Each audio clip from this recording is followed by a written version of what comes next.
Good morning सभी को। आज हम लोग कक्षा 12वीं की इकाई 9 अर्धचालक युक्तियों के बारे में चर्चा करेंगे। एन संधि डायोड या अर्धचालक डायोड या जंक्शन संधि क्या है, यानी कि सीधे सीधे कहें पी और एन को जोड़ेंगे तो पीएन संधि क्या होती है। तो इसकी परिभाषा आप इस प्रकार लिख सकते हैं, जब किसी अर्धचालक क्रिस्टल में इस प्रकार अपमिश्रण किया जाए, किसी अर्धचालक में इस प्रकार क्या किया जाए, अपमिश्रण का अंग्रेजी नाम क्या है, डोपिंग। अपमिश्रण का अंग्रेजी नाम क्या है, यानी अशुद्धि मिलाना क्या कहलाती है, डोपिंग। तो जब किसी अर्धचालक में क्रिस्टल में इस प्रकार अपमिश्रण किया जाए कि उसका आधा भाग पी प्रकार का बने और आधा भाग एन प्रकार का अर्धचालक हो, तो उन दोनों की जो संपर्क वाला जो पृष्ठ रहेगा, अर्थात पी एन से जहां जुड़ेगा, उस संपर्क वाले पृष्ठ को दो भागों में बांटेगा। इसी को हम पीएन संधि कहेंगे और यही युक्ति हमारी पीएन संधि डायोड या अर्धचालक डायोड कहलाती है। अगले क्रम में हम आते हैं इसकी एक और महत्वपूर्ण परिभाषा, जिसका नाम है अवक्षय परत या अवक्षेप परत या हासी परत क्या है।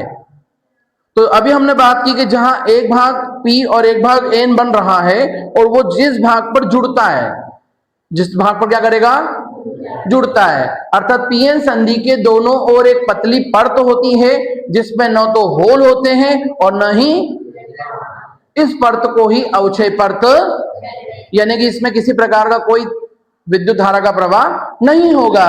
इसकी मोटाई लगभग 10 की घात -6 मीटर की कोटि की होती है। अगले क्रम में आप याद कर सकते हैं, अवक्षय परत के दोनों सिरों के बीच या अवक्षय परत के सिरों के बीच अनावृत आवेश के फलस्वरूप उत्पन्न बी को विभव प्राचीर सिलिकॉन डायोड के लिए मान कितना होता है, 0.4 वोल्ट का, तथा इसी प्रकार हम जर्मेनियम डायोड के लिए भी लिख सकते हैं 0.3 वोल्ट। बच्चों, अगले क्रम में हमारे पास परिभाषा आती है अनावृत आवेश की। अनावृत आवेश क्या होता है?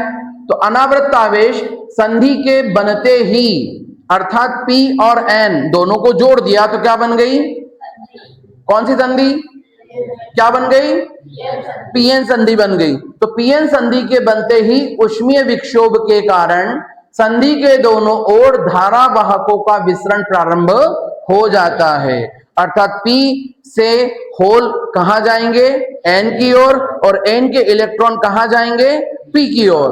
तो उनका विसरण प्रारंभ हो जाता है।